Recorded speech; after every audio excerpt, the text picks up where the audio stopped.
하나님 말씀 함께 보겠습니다. 스가랴서 14장입니다. 스가랴서 14장 1절부터 11절까지만 보도록 하겠습니다. 스가랴서 14장 1절부터 11절까지의 말씀, 제가 가진 성경 구약성경 1324페이지에 있습니다. 1324페이지 스가랴서 14장 1절부터 11절까지 말씀입니다. 한 절씩 교독하도록 하겠습니다. 여호와의 날이 이르리라. 그날에 내 죄물이 약탈되어 내 가운데에서 나누이리라.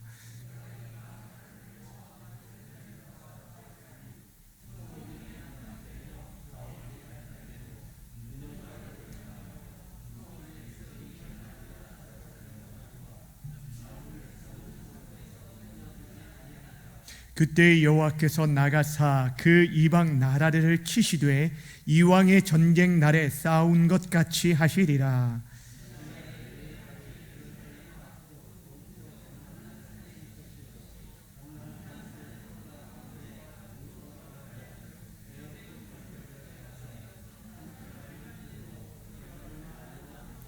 그 산 꼭대기는 골짜기는 아셀까지 이를지라. 너희가 그 산 골짜기로 도망하되 유다 왕 우시야 때에 지진을 피하여 도망하던 것 같이 하리라.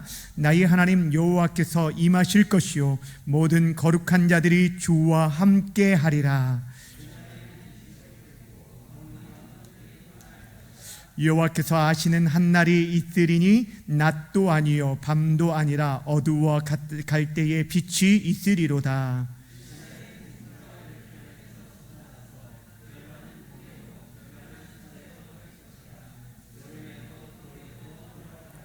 여호와께서 천하의 왕이 되시리니 그날에는 여호와께서 홀로 한 분이실 것이요 그의 이름이 홀로 하나이실 것이라.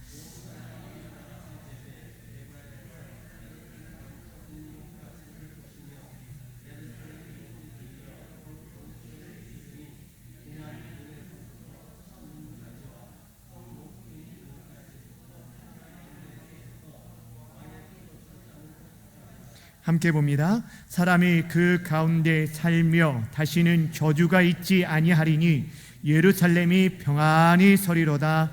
아멘. 오늘은 이제 스가랴서 제일 마지막 장 14장을 살펴보는데 1절부터 마지막 절까지 전체를 살펴보려다가 반절로 나눠서 오늘과 다음 주로 나누어서 14장 말씀을 보려고 합니다. 스가랴서는 처음에 시작할 때 말씀드렸지만 이스라엘 백성들이 바벨론 포로에서 돌아온 후에 무너진 성전을 재건하는 데 있어서 그들이 처음에 시작했다가 14년 동안 중단되어졌을 때에 하나님께서 학개와 스가랴 선지자를 통해서 그들을 다시 한번 독려하고 성전 짓는 데 있어서 그들을 격려하시는 소망을 주는 말씀이 바로 이 스가랴서 말씀입니다. 그 가운데 하나님께서 8가지 환상을 통해서 하나님께서 친히 이 재건하는 역사를 이룰 것을 말씀해 주셨고, 또한 이후에 메시아의 예언을 통해서 예수님의 초림과 재림을 통해서 어떠한 일들이 이 땅 가운데 임할 것인지에 대해서 묵시적인 말씀을 주시게 되었습니다. 오늘 이제 그 말씀 가운데 마지막 이제 14장의 말씀이 이루어지는데, 하나님께서 친히 그 메시아를 통해서 예루살렘, 즉 이제 신약에 보면은 이제 교회를 맡았는데 교회를 보호하실 것이고, 또한 여러 가지 시련들이 있지만 그 모든 것들을 통해서 예루살렘을 정결케 하실 것이고, 다시 그 예루살렘에 큰 하나님의 영광으로 가득 채워질 것을 말씀하시는데, 이 14장이 바로 이 예루살렘의 영광에 대한 부분을 말씀해 주고 있습니다. 오늘 특별히 여호와의 날에 어떠한 일들이 이루어질 것이고 그때 하나님의 영광이 어떻게 드러나게 될 것인지 오늘 11절까지 말씀을 통해서 살펴보길 원합니다. 먼저 1절에 보면은 여호와의 날이 이를 것이다 라고 하면서 여호와의 날로 시작하는 것들을 보게 됩니다. 여호와의 날은 계속적으로 말씀드렸지만 이 날은 심판의 날이 되어지고 또한 정화의 날이 되어집니다. 믿는 자들에게 있어서는 그 날은 구원의 날이 되지만 하나님을 대적하는 자들에게 있어서는 그 날이 심판의 날이 될 것이고, 특별히 마지막의 심판인 최종적인 심판의 때는 하나님께서 모든 원수들을 멸하고 믿는 자들을 구원하신 그 날이 될 것을 말씀하고 있어요. 그런데 이 날에 어떠한 일이 있을 거냐면 1절에 보시면은 그 백성들, 즉 하나님의 백성들이 약탈되게 될 것이다 라고 말씀하고 있습니다. 그때 그 심한 일들, 그 전쟁으로 인한 심한 환란이 어떻게 이스라엘 백성들에게 고통이 될 것인지 2절 말씀은 좀 더 자세하게 말씀하고 있는데, 2절 그 극심한 환란이 어떠한지를 함께 읽도록 하겠습니다. 2절 시작.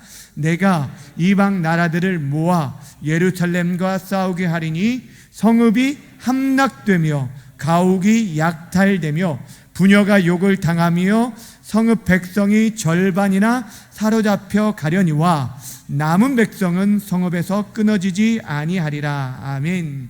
여기 보시면 이방 나라들이 예루살렘에 모이게 될 거예요. 그래서 그들이 모아서 예루살렘, 즉 교회와 싸우게 될 텐데, 주님이 재림하시기 전에 이 땅 가운데 굉장히 큰 환란이 일어나게 될 것을 말씀하고 있습니다. 교회 공동체들 안에 큰 어려움들이 있을 텐데, 그때 어떤 어려움이 있을 거라고 말씀하냐면 성읍이 함락되어지고 가옥이 약탈되어지고 부녀가 욕을 당하게 되고 성읍 백성이 절반이나 사로잡혀 가게 될 것이다 라고 말씀하고 있어요. 여러분, 전쟁이 일어나면 이런 어려움들이 있죠. 성읍이 불타고 가옥이 약탈되어지고, 또 특별히 전쟁에 나간 군인들뿐 아니라 그 전쟁에 참여하지 않았던 부녀들까지 굉장히 욕을 먹고 어떤 여러 가지 어려움들을 겪을 것을 말씀해주고 있어요. 성읍 백성들이 절반이나 사로잡혀 갈 것을 말씀하고 있어요. 그런데 사실 이 전쟁의 그 어려움들이 누구를 통해서 이 일들이 일어나냐면, 오늘 본문에 보면 내가 이방 나라들을 모을 것이다. 그래서 예루살렘과 싸우리라고 말했는데, 내가가 누구냐면 여호와 하나님을 말하는 거예요. 여러분 생각해 보세요. 하나님께서 지금 우리에게 그동안 보여줬던 이미지가 뭐예요? 그의 백성 이스라엘 백성들을 친히 보호하시고 그들을 지키실 것들을 말씀하셨어요. 그들의 방패가 되어주실 것이다 라고 말씀하셨는데, 오늘 본문의 말씀에 보면 오히려 이방 나라들을 불러서 그들과 싸울 것이다 라고 말씀하셔요. 여러분, 이 말씀을 잘 이해하셔야 돼요. 하나님께서 그의 백성들, 저와 여러분들을 보호하시는 데 있어서는요, 언약 관계 속에서 우리를 보호하시고 지키신다라고 말씀하셨어요. 그런데 이스라엘 백성들이 참된 하나님 한 분만을 섬기지 아니하고 그들이 거짓된 신들, 이방의 그 여러 우상들에게 엎드리고 나아가게 되어지면 하나님께서 그 모든 보호들을 거두어 가신다고 말씀하셨어요. 그래서 이방 나라들이 이 예루살렘을 치게 되어지고 그들을 약탈하게 될 것인데, 하나님께서 그 모든 것들을 허용하시게 되어진다는 거예요. 여러분, 결국에 우리가 하나님과의 그 언약 관계에서 끊어지게 되어지면 우리 또한 심판의 대상이 된다는 것을 말씀하고 있다라는 것입니다. 그런데 그렇게 심판하신 것은 궁극적으로 우리를 멸하기 위함이 아니라 그 모든 어려움들, 고난을 통해서 우리로 하여금 우리의 삶을 돌이키고 하나님을 섬기게 하기 위함이에요. 그러니까 하나님께서 그의 백성들에게 주신 그 모든 고난의 목적은 우리의 궁극적인 멸함과 심판이 아니라 회개하고 돌이키고 우리를 정화시키기 위함이라는 것이죠. 여러분, 그런데 중요한 것은요, 그때에 하나님께서는 남은 자를 두실 거라는 거예요. 끝까지 그 모든 불심판 가운데 견디는 남은 자를 주실 거라는 거예요. 여러분, 지금의 이 어려움 시기를 통해서 하나님께서는요, 알곡과 가라지를 구별하셔요.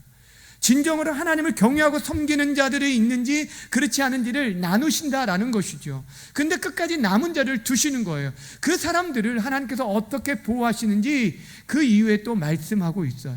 여러분, 우리가 그런 어려움이 있을 때 두려워하지 않을 이유는 무엇이냐면, 그 남은 자들을 하나님께서 친히 보호하시고 그 남은 자들을 위해서 하나님께서 친히 싸워주실 것이기 때문이에요. 3절 말씀이 그것을 우리에게 말씀하고 있는데, 그때의 여호와께서 나가사 그 이방 나라를 치시되 이왕의 전쟁 날에 싸우신 것 같이 하시리라.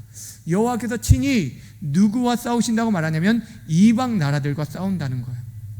이방 나라들은 단순히 하나님의 도구로서 이스라엘 백성들을 때리시는 이 막대기, 그러니까 진노의 막대기, 그 도구에 불과했다는 거예요. 그런데도 불구하고 이방 나라들이 자신들이 하나님이 되어서 이 이스라엘 백성들, 하나님의 백성들을 때리고 그들을 심판하려고 했다는 거예요. 결국에 하나님께서는 공의로서 이방 나라들을 다 멸할 것이다, 심판할 거다, 그들과 싸우실 것이다 라고 말씀해 주고 있습니다. 사랑하는 여러분, 우리가요 하나님 앞에서 남은 자가 되어질 때, 여러분 너무 중요한 말씀이 오늘 남은 자의 사상인데 2절 마지막 절에 보면 남은 백성은 성읍에서 끊어지지 않으리라 라고 말씀하고 있어요. 그 환난 가운데 끝까지 보존될 것을 말씀하고 있어요. 구약의 가장 중요한 사상 가운데 하나가 이 남은 자의 사상입니다. 모든 것들이, 나무들이 베어질 때 그 구루터기까지 나에는 멸하지 않고 남겨줌으로 인해서 그 구루터기를 통해서 새로운 싹을 일으키신 것처럼 하나님께서 그때마다 남은 자들을 주셨어요. 그 시대마다 기독교가 여러분 타락하게 되었을 때 하나님께서 심판하시는데, 중세시대에도 그랬고 이전에도 그랬고 그 많은 시대 속에서 남은 자를 주셔서 하나님의 새로운 역사를 계속적으로 이어가게 하셨다라는 거예요.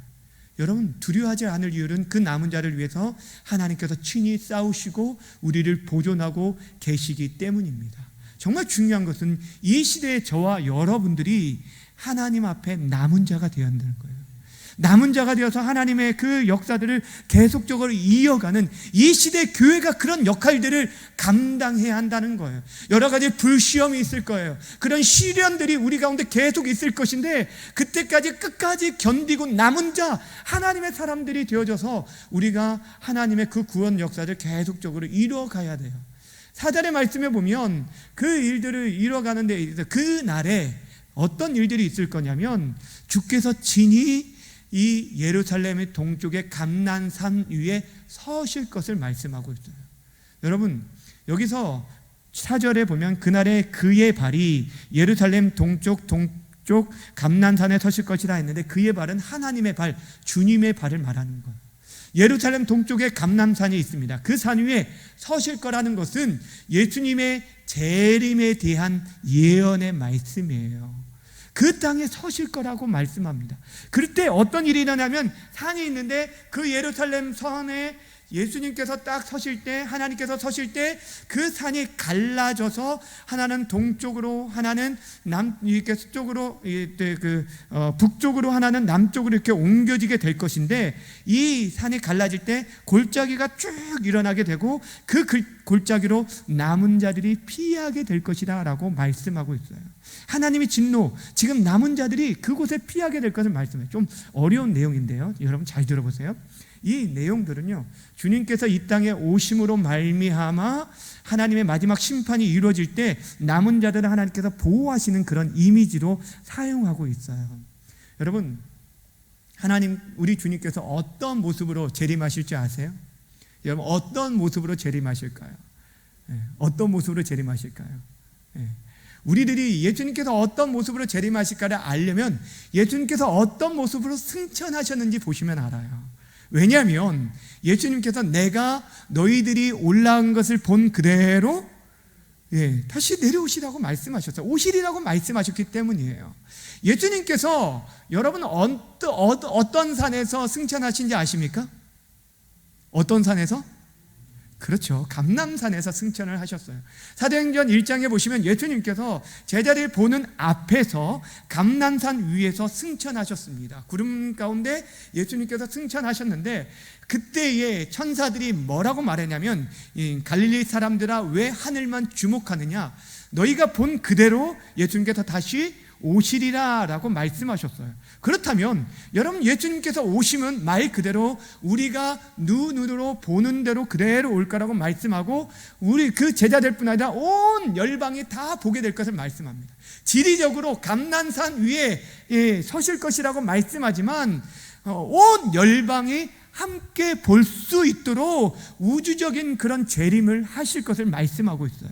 그러니까 여러분, 지금 이 시대에 사람 많은 이단과 사이비들이 내가 재림주다, 내가 이 땅에 다시 온 예수다, 재림 예수다라고 말하는 것은 다 거짓된 거라는 거예요. 왜냐하면 예수님께서 이 땅에 다시 오실 때는 천군 천사와 함께, 오늘 성경에 말하는 거룩한 자들과 함께 오실 것인데, 그때 모든 자들이 볼 수 있도록 임하게 되어질 것을 말씀하고 있어요. 그때는 또 천재지변이 일어날 것을 말씀합니다. 6절 7절 말씀을 함께 읽어볼까요? 6절과 7절 말씀입니다. 시작. 그날에는 빛이 없겠고 광명한 것들이 떠날 것이라.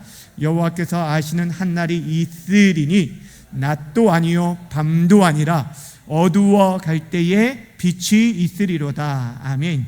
자, 6절과 7절에 보면 6절에는 빛이 없겠다고 말했죠. 그리고 광명한 것들이 떠날 것이라고 말씀하고 있어요.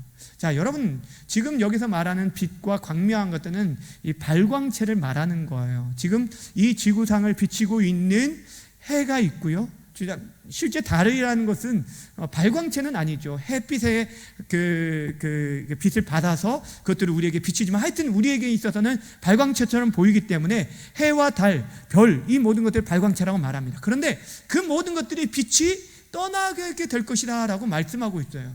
낮도 밤도 아닌데도 불구하고 계속적으로 빛이 비칠 것을 말하는 거예요. 이 빛은요, 근원적인 빛을 말하는 거예요. 여러분, 하나님께서 이 세상을 창조하셨을 때 6째 날까지 창조하셨는데, 첫째 날 창조하신 게 무엇인지 아세요? 무엇이 있으라고 했어요? 빛이 있었어요. 근데 그 빛이 뭘까요? 그 빛이 뭘까요? 여러분, 이 세상에 우리가 아까 말했던 그 발광체들은 실질적으로 언제 하나님이 창조하셨을까요? 몇째 날에 창조하셨어요? 자, 첫째 날은 빛을 창조했어요. 둘째 날, 셋째 날, 넷째 날, 다섯째 날, 여섯째 날 가운데 몇째 날 해와 달과 별을 창조했죠? 어려운 거 안 물어봤어요. 몇째 날? 넷째 날이에요. 넷째 날. 넷째 날에 창조를 하셨어요. 여러분, 그렇다면 첫째 날의 그 빛은 근원적인 빛, 하나님의 빛을 말하는 거예요. 온 땅이 혼돈하고 어둠 가운데 있을 때 하나님의 영이 그 가운데 임함으로 인해서 첫째 날에 빛이 있으라 할 때 근원적인 하나님의 빛이 임했는데, 그 빛이 임하게 될 것을 말씀해요. 하나님 그분으로 말미암아 다른 어떤 빛이 필요 없는 그런 날이 올 것을 말씀하고 있어요. 근데 여러분, 계시록에 보면 그 모습을 그대로 보여주고 있어요. 예루살렘 새하늘과 새 땅에서 이루어질 그때에 그 놀라운 빛이 그대로 임할 것을 말씀하고 있어요. 계시록 22장 5절 말씀 화면을 보면서 함께 읽어볼까요? 22장 5절 말씀 시작. 다시 밤이 없겠고 등불과 햇빛이 쓸데 없으니 이는 주 하나님이 그들에게 비치심이라. 그들이 세세토록 왕노릇하리로다. 아멘. 여러분, 다시 밤이 없고요, 등불과 햇빛이 필요가 없대요. 왜요? 주 하나님의 영광의 빛 그 자체만으로도 우리에게 충분히 빛이기 때문에 다른 어떤 그 빛을, 그런 발광체가 필요 없는 그런 세상이 올 것을 우리에게 말씀해 주고 있습니다. 더 나아가 그날에 이제 예루살렘의 영광을 말하고 있는 거예요. 그 영광의 때에 하나님의 빛이 우리에게 비칠 거라고 말씀하시오. 예수님께서 친히 자신을 빛이라고 말씀하셨어요. 그리고 또한 우리들이 세상의 빛이 될 것이라고 말씀하셨어요. 근데 더 나아가서 8절 9절에 어떻게 말씀하냐면 그날의 생수가 예루살렘에서 솟아날 것을 말씀합니다. 그리고 여호와 하나님이 천하의 왕으로 등극하게 될 것을 말씀하고 있어요. 8절 9절 말씀, 오늘 본문 말씀입니다. 함께 읽겠습니다. 시작. 그날에 생수가 예루살렘에서 솟아나서 절반은 동해로 절반은 서해로 흐를 것이라. 여름에도 겨울에도 그러하리라. 여호와께서 천하의 왕이 되시리니 그날에는 여호와께서 홀로 한 분이실 것이요 그의 이름이 홀로 하나이실 것이라. 아멘. 이스라엘 땅은 굉장히 그런 척박한 땅으로, 물이 부족한 나라로 우리가 잘 알고 있습니다. 근데 그 땅에 생수가 흘러 넘친다고 말하고 있어요. 생수가 어디서 솟아난다면 예루살렘에서 솟아날 것이다 라고 말씀하고 있어요. 이 예루살렘에서 솟아날 건데 지리적인 그 지명을 말하기도 하지만 실제 이제 교회를 신약시대의 교회를 말하는 건데 이 예루살렘에서부터 물이 생수가 솟아날 거예요. 그것이 동해와 서해로 흘러가게 된다는 거예요. 그냥 흐르는 것을 맡는 게 아니라 동해와 서해까지 흘러갈 처럼 넘칠 것을 말씀하고 있고, 이것이 단순간에 잠시만 이게 흐르는 게 아니라 여름과 겨울에 계속적으로 지속적으로 흐를 것을 말씀하고 있습니다. 또한 그때에 그 일로 인해서 여호와 하나님께서 천하의 왕으로 등극하게 되실 것을 말씀합니다. 온 열방의 유일하신 하나님, 그분이 바로 예수 그리스도이구나, 하나님 한 분뿐이라는 것들을 고백하고 찬양하며 영광드리며 예비할 날이 오게 될 것을 말씀하고 있어요. 여러분, 이 놀라운 영광의 그 비전이 바로 오늘 본문에 지금 스가랴가 이게 예수님의 재림의 때를 통해서 이루어질 일들을 보고 있는 것을 우리가 보고 있습니다. 여러분, 참 중요한 오늘 말씀이 있습니다. 세상이 끝날에 이루어질 하나님 나라의 비전, 이스라엘 하나님이 이스라엘의 하나님만이 아니라 온 열방의 하나님이 되어져서 천하의 왕이 되어질 것이다 라고 말씀하는데, 이 모든 것이요 생수가 예루살렘으로부터 솟아남으로 말미암아 이루어지게 돼요. 여러분, 이 생수의 이미지가 너무너무 중요합니다. 생수의 이미지. 여러분, 물이라는 것은 생명의 그 근간을 이루는 거예요. 사람이나 동물이나 어떤 식물이나 물이 없으면 살아갈 수가 없어요. 그 물로 인해서 우리가 생명을 얻게 되어야 되는데, 이 물이 어디서 나오냐면, 처음에 성경에 등장하는 게 어디 나오냐면 창세기 2장에 보면 에덴 동산에서부터 나와요. 그 에덴 동산으로부터, 에덴으로부터 강이 흘러나와서 동산을 적시고 네 줄기로 강이 흐르는 것들을 에덴 동산에서 소개하고 있어요. 그 젖줄기가 4개 나왔어요. 여러분, 우리 인간의 그 인류 역사가 어디서부터 발달됐다고 말하냐면, 우리가 크게 4개의 문명을 얘기하잖아요. 예? 4개의 문명. 예? 이게 애굽이죠. 지금 이집트 문명이라고 말하고, 메소포타미아, 인더스, 황하 문명, 이 모든 것이 강을 중심으로 이루어졌잖아요. 그 모든 것이 그러니까 물이 굉장히 중요한 이미지를 보여주는데, 이것이 사실 에덴 동산으로부터 출발하게 돼요. 에덴에서부터 나왔다. 근데 이 이미지가, 여러분, 강이 흘러나와서 생명이 살아나는 역사를 잘 보여주고 있는 성경이 어디에 나오냐면 에스겔 47장에 나와요. 에스겔이 환상 가운데 어떤 이미지를 보게 되었냐면, 그들이 무너지게 되었고 예루살렘이 무너지고 그 다음에 바벨론 포로에 잡혀가게 됐지만, 다시금 그 모든 것들이 회복되어져서 성전으로부터 물이 흘러나와서 그 물이 닿는 곳마다 생명이 살아나는 역사, 물고기들이 다시 살아나고 그 주변으로 나무들이, 그 먹을 나무들이, 열매들이 자라나게 되고 그 잎사귀까지 우리에게 약재료가 된다는 그 말씀이 나와요. 그 말씀 한번 읽어볼까요? 에스겔 47장 9절부터 12절까지인데 좀 길지만 저 여러분이 한 절씩 읽도록 할게요. 제가 9절을 읽으면 여러분이 10절을 읽겠습니다. 이 강물이 이르는 곳마다 번성하는 모든 생물이 살고 또 고기가 심히 많으리니 이 물이 흘러 들어가므로 바닷물이 되살아나겠고 이 강이 이르는 각처의 모든 것이 살 것이며,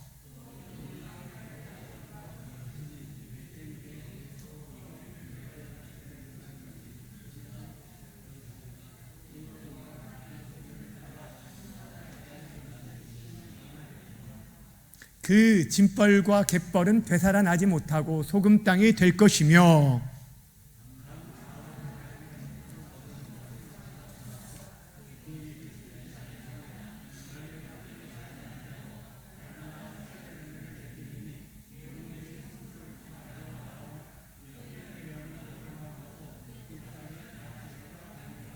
아멘. 여러분, 물이 어디서 나오냐면 성전에서부터 나와요. 그러니까 지금 무너졌던 성전이 회복되어지고 나면 그 성전으로부터 물이 흘러나올 것을 말하는데, 그 물이 이르는 곳마다 되살아난다. 되살아난다는 건 죽었다가 다시 살아나는 걸 말하는 거예요. 소생한다는 거죠. 그렇죠? 근데 되살아나는 역사가 물고기뿐 아니라 어부들이 다시 그곳에서 이렇게 고기를 잡게 될 것이고, 그것이 흐르는 곳마다 생명이 나무가 그 사시사철 열매를 맺게 될 것이고, 그 잎사귀까지 약재료가 될 것이라고 말씀하고 있어요. 성소로부터 나오는 물이 주변의 많은 사람들을 살리게 될 것을 말씀하고 있는데, 여러분이 이 이미지가 그대로 소개되어진 곳이 어디냐면 바로 요한계시록 말씀이에요. 요한계시록 22장에 보면 이 말씀이 그대로 소개되어져 있어요. 22장 1절 2절 말씀 화면을 보면서 함께 읽도록 하겠습니다. 시작. 또 그가 수정같이 많은 생명수의 강을 내게 보이니 하나님과 및 어린 양의 보좌로부터 나와서 길 가운데로 흐르더라. 강 좌우에 생명나무가 있어 12가지 열매를 맺되 달마다 그 열매를 맺고 그 나무 잎사귀들은 만국을 치료하기 위하여 있더라. 아멘. 여러분, 성전 재건의 임무, 여러분 지금 우리가 스가랴서를 보고 있죠. 에스겔서, 지금 이 얘기들이 다 무엇이냐면, 무너진 성전이 회복되어지고 나면 그때에 어떠한 놀라운 능력이 나타나게 될 것인지 우리에게 말씀하고 있어요. 이 성전의 역할들이 어떤 일들을 할 것인지 말씀하고 있어요. 보좌로부터 물이 흘러나오고 성전으로부터 물이 흘러나와서 그 물이 닿는 곳마다 생명이 살아나는 역사가 있을 것을 구약에서부터 신약까지 계속적으로 말씀하고 있다라는 거예요. 그렇다면 이 생수, 성전으로부터 나오는 이 생수가 과연 무엇을 상징할까요? 여러분, 이 생수, 이 목마른 자들이 오라라고 이사야 선지자가 이거에 대해서 이미 예언한 바가 있어요. 너희들 누구든지 목마르건 내게로 와서 마시라라고 말하고 있어요. 이사야 55장 1절 말씀인데 화면을 보고 또 읽겠습니다. 시작. 오라 너희 모든 목마른 자들아 물로 나오라. 돈 없는 자도 오라. 너희는 와서 사 먹되 돈 없이 값없이 와서 포도주와 젖을 사라 라고 말하면서, 목마른 자들이 이 생수에게 나와서 값없이 누구든지 와서 마시라고 말하고 있는데, 그 생수가 누구인지 신약 성경에서 밝히 드러내고 있어요. 누가 목마른 자들아 내게 나오라 라고 말씀하셨나요? 바로 예수님이셔요. 예수님께서 특별히 이 이사야 55장 1절 말씀을 초막절 때 그 마지막 날에 이 말씀을 인용해서 사람들에게 말씀을 했어요. 이 초막절 절기는 이스라엘의 3대 절기 가운데 마지막 절기로 이스라엘 백성들을 그 광야 시절 가운데 하나님께서 함께 하신 그것들을 보여주고 있어요. 그래서 어떻게 보면 그들의 이 가장 마지막 절기 때를 말하는 건데, 그때에 이 말씀을 주시고 있어요. 어떤 말씀인지 요한복음 7장 37절 38절을 읽도록 할게요. 37절 38절 시작. 명절 끝날 곧 큰 날에 예수께서 서서 외쳐 이르시되 누구든지 목마르거든 내게로 와서 마시라. 나를 믿는 자는 성경의 이름같이 그 배에서 생수의 강이 흘러나오리라. 아멘. 예수님께서 생수의 강 얘기를 하셔요. 누구든지 목마르거든 내게로 와서 마시라. 나를 믿는 자는 그 배에서 생수의 강이 흘러나리라 라고 말씀하고 있어요. 여러분, 성전 대신, 참 성전 대신 예수님께서 예수님으로부터 그 생수가 흘러나오게 돼서 그분을 통해서 수많은 사람들이 어떻게 된다면 살아나는 역사가 일어나게 될 것을 말씀해 주고 있는 것입니다. 이것이 신약 성경에 그대로 우리들에게 나타나게 되어지고, 그것이 하나님 나라의 비전인 것을 지금 스가랴, 지금 에스겔, 또한 요한계시를 통해서 계속적으로 우리에게 보여주고 있어요. 사랑하는 여러분, 예수님께서 우리가 지난주에 말씀한 것처럼 예수님이 복음이라고 말씀드렸어요. 복음은 예수님의 죽으심과 부활하심입니다. 그분이 우리의 죄를 대속하시기 위해 대속적인 죽으심으로 십자가에 지셨어요. 그러나 죽으심으로 끝나는 것이 아니라 3일 만에 부활하신 것은 우리를 하나님 앞에 세우기에, 하나님 앞에 나아갈 수 있도록 의롭다 하시기 위해서 부활하셨습니다.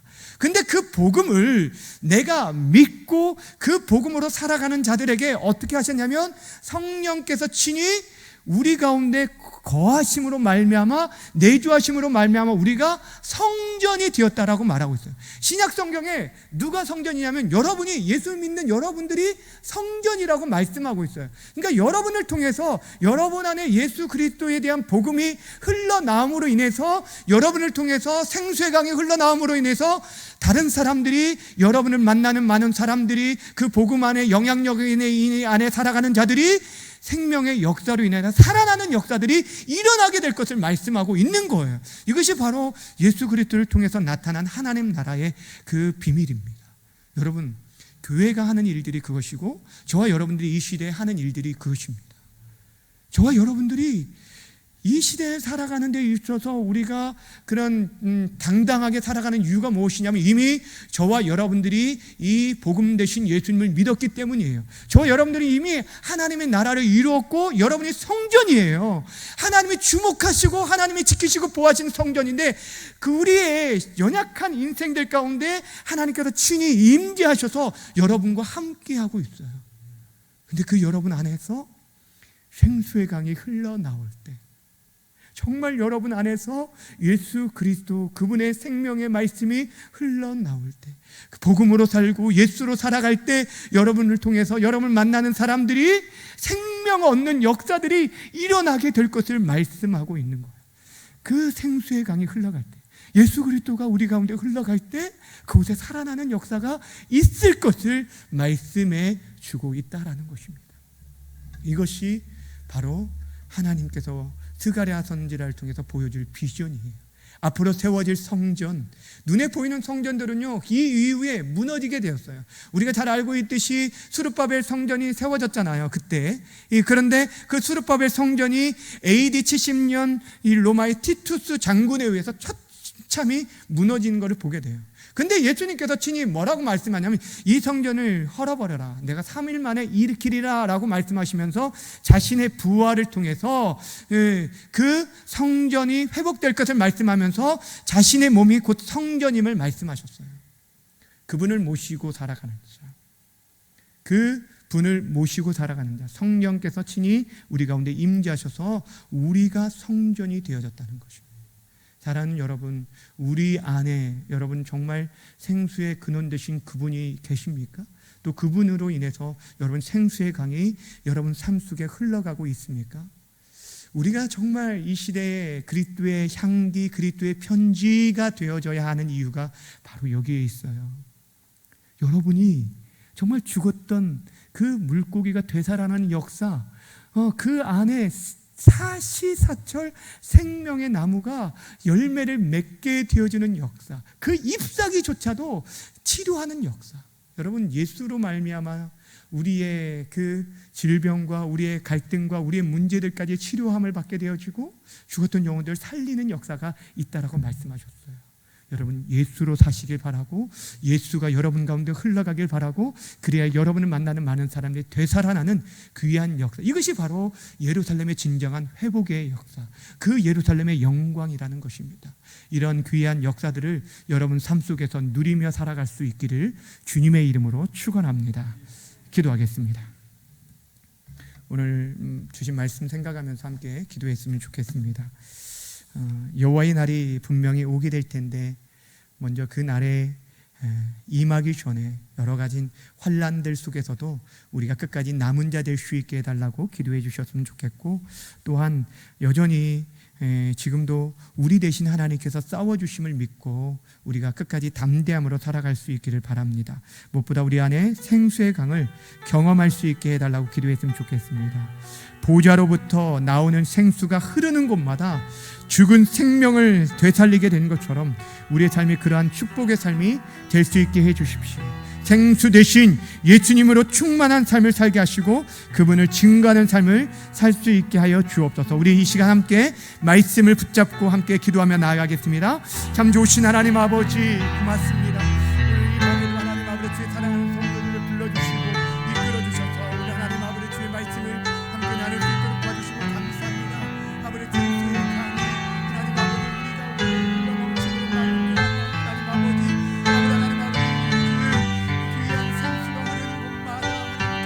역사가 있었던 것처럼 성전을 통해서 이것을 통하여서 하나님 아버지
이 모든 말씀 살아계신 예수님의 이름으로 감사하며 기도하옵나이다.